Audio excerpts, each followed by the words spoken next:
नमस्कार। आज हमारे सामने है उत्तर प्रदेश का ये राजनीतिक नक्शा। तो चलिए इसकी परतों को एक एक करके खोलते हैं और देखते हैं कि ये हमें क्या बताता है। आइए शुरू करते हैं। अच्छा, तो पहली नज़र में देखने पर ये नक्शा मतलब रेखाओं, नामों और रंगों का एक जाल सा ही लगता है ना? पर कोई बात नहीं, हम सब मिलकर इस भौगोलिक पहेली के हर एक टुकड़े को जोड़ेंगे और उत्तर प्रदेश की एक बिल्कुल साफ तस्वीर बनाएंगे। तो किसी भी नक्शे को पढ़ने के लिए ना सबसे पहले उसकी भाषा को समझना पड़ता है। तो चलिए एकदम बेसिक चीजों से ही शुरू करते हैं। ये जो नक्शा हम देख रहे हैं ये एक पॉलिटिकल मैप है। अब इसका मतलब क्या हुआ? इसका मतलब ये है कि ये हमें पहाड़ों या नदियों के बारे में नहीं बल्कि इंसानों की बनाई हुई सीमाओं के बारे में बताता है, जैसे कि जिले की सीमा कहाँ है, राज्य की सरहद कहाँ खत्म हो रही है, वगैरह वगैरह।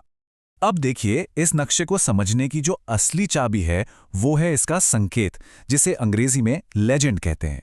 ये देख रहे हैं, अलग अलग तरह की लाइनें हैं, एक अंतर्राष्ट्रीय सीमा के लिए, एक राज्य के लिए और एक जिले की सीमा के लिए। और वो जो खास निशान है ना, वो बताते हैं कि राज्य की राजधानी कौन सी है और जिला मुख्यालय कहाँ पर है। सिंपल। ठीक है, तो अब हम नक्शे की भाषा तो थोड़ा बहुत समझ गए हैं।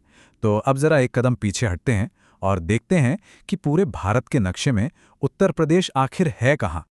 ये देखिए, इस छोटे से नक्शे में एकदम साफ दिख रहा है।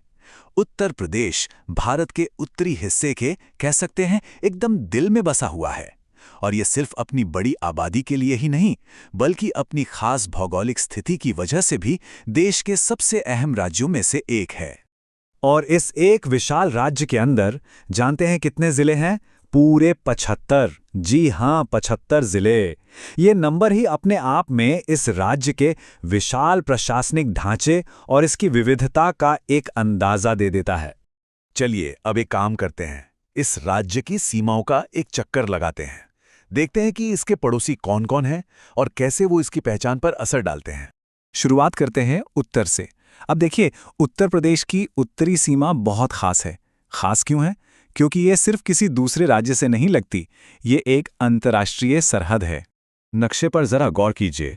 उत्तर में उत्तर प्रदेश की सीमा सीधे नेपाल देश से लगती है और साथ ही ये हिमालय की तलहटी में बसे हुए खूबसूरत राज्य उत्तराखंड से भी जुड़ा हुआ है। ठीक है, अब घड़ी की सुई की तरह घूमते हुए हम चलते हैं पश्चिम की तरफ। यहाँ भी राज्य की सीमाएं कई और महत्वपूर्ण पड़ोसियों से मिलती हैं। पश्चिम में अगर देखें तो उत्तर प्रदेश की सीमा लगती है हरियाणा और राजस्थान से। सहारनपुर से लेकर ऐतिहासिक शहर आगरा और मथुरा तक ये सारे के सारे जिले इसी पश्चिमी सीमा पर बसे हैं। अपना ये दौरा जारी रखते हैं और अब पहुंचते हैं राज्य की सबसे लंबी और कह सकते हैं सबसे घुमावदार सीमा पर, यानी कि दक्षिणी सीमा पर। ये नक्शा देखिए, एकदम साफ पता चलता है कि राज्य का एक बहुत बड़ा दक्षिणी हिस्सा मध्य प्रदेश से घिरा हुआ है। और ये कोई सीधी साधी सीमा नहीं है, काफी लंबी और जटिल है। जरा ललितपुर जिले को देखिए, ऐसा लगता है जैसे मध्य प्रदेश ने उसे 3 तरफ से घेर रखा हो। और आखिर में अपने इस सीमा दौरे को पूरा करते हुए हम पहुंचते हैं राज्य के पूर्वी पड़ोसियों के पास। पूर्व में उत्तर प्रदेश की एक लंबी सीमा बिहार से मिलती है। और अगर हम नक्शे के बिल्कुल दक्षिण पूर्वी कोने पर नजर डालें तो यहाँ ये झारखंड को भी छूता है।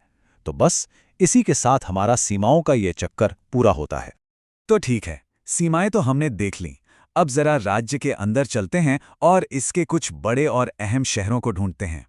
नक्शे पर कई बड़े बड़े और जाने माने शहर हैं। देखिए, नवाबों का शहर और राजधानी लखनऊ, ताजमहल का घर आगरा, भारत की आध्यात्मिक राजधानी कही जाने वाली वाराणसी और राज्य का इंडस्ट्रियल हब कानपुर। इनके अलावा संगम नगरी प्रयागराज और पूर्वी उत्तर प्रदेश का एक बड़ा केंद्र गोरखपुर भी यहीं है। अच्छा, याद है हमने शुरू में संकेत की बात की थी? बस उसी खास निशान को देखकर हम बड़ी आसानी से राज्य की राजधानी लखनऊ को पहचान सकते हैं, जो राज्य के लगभग बीचों बीच में है। तो अब तक हमने नक्शे के अलग अलग हिस्सों को देख लिया, समझ लिया। तो चलिए एक बार फिर से एक कदम पीछे हटते हैं और इन सब जानकारियों को जोड़कर ये महसूस करने की कोशिश करते हैं कि उत्तर प्रदेश असल में कितना बड़ा है। तो कुल मिलाके हमने क्या समझा? 75 जिले, 8 राज्यों और एक देश के साथ लगती हुई सीमाएं। ये सिर्फ आंकड़े नहीं है ना? ये असल में उत्तर प्रदेश की जबरदस्त भौगोलिक और प्रशासनिक जटिलता की पूरी कहानी बयान करते हैं। और ये सब कुछ हमें एक बहुत बड़े सवाल पर लाके छोड़ देता है। सोचिए, जब कोई राज्य इतना विशाल हो, इतना विविध हो, बल्कि दुनिया के कई देशों से भी बड़ा हो, तो इतने बड़े राज्य पर शासन कैसे किया जाता होगा, इसका मैनेजमेंट कैसे होता होगा? ये एक ऐसा सवाल है जिस पर सोचने की जरूरत है।